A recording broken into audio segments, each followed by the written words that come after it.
Hi Connections, my name is Jeff. And I'm Rochelle. And for today's video, we'll talk about criminal convictions here in New Zealand.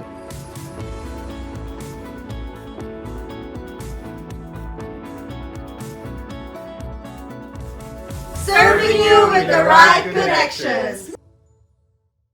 Did you know that drink and driving conviction is a criminal offense in New Zealand? Kaya naman, if you are still a migrant in New Zealand, hindi ka pa citizen o kaya naman you're holding a temporary visa or a residency visa, make sure to watch this video and be warned. So Jeff, ano nga ba ang drink and driving conviction? Well, drink and driving conviction happens when 1, you drink alcohol, and 2, you drive under the influence of it. And this becomes a conviction kapag nahuli ka ng police officer and you have excess alcohol in your breath. And the New Zealand police would put up a checkpoint to do the alcohol breath testing. Sa New Zealand connections, drink and driving is a serious offense. I remember sa Philippines and other Asian countries, drink and driving is not that of issue, but not in New Zealand. The reason of this is because drink and driving is a serious public safety issue in New Zealand. This can lead to death or injury of other people in the road. Kaya naman, Connections, INZ does not treat this matter lightly. So ano nga ba ang mga penalties ng offense na ito? 1, you can be disqualified from driving.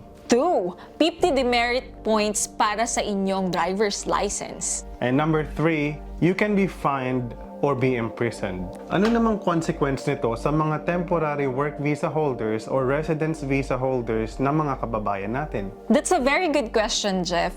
Kasi malaki ang implication nito sa kanilang mga visas. Umpisahan natin ito sa ating mga temporary visa holders. So sa ating mga temporary visa holders, kung ikaw ay naka-work visa pa lamang at this stage, this can be a character concern with your application in Immigration New Zealand. At ang worst nito, kapag hindi ito na-justify sa Immigration New Zealand at hindi nila tinanggap ang inyong character waiver, this can lead into a visa decline. At kung wala ka ng visa, ibig sabihin nito ay magiging unlawful ka na sa bansa, and this can lead to a deportation order. How about sa ating mga permanent resident or resident visa holder? What are the implications of this? That's a really good question, Jeff.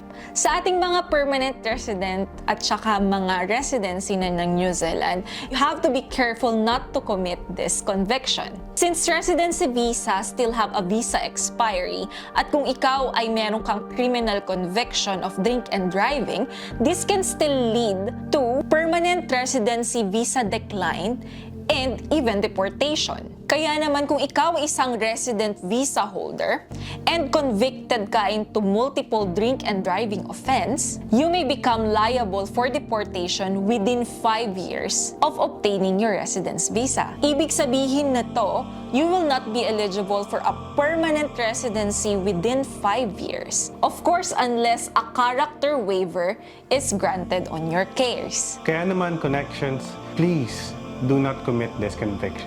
But wait, Connections, there is a good news to end this. Tama mga Connections. If you don't want to face this problem, don't drink and drive. There you have it, Connections.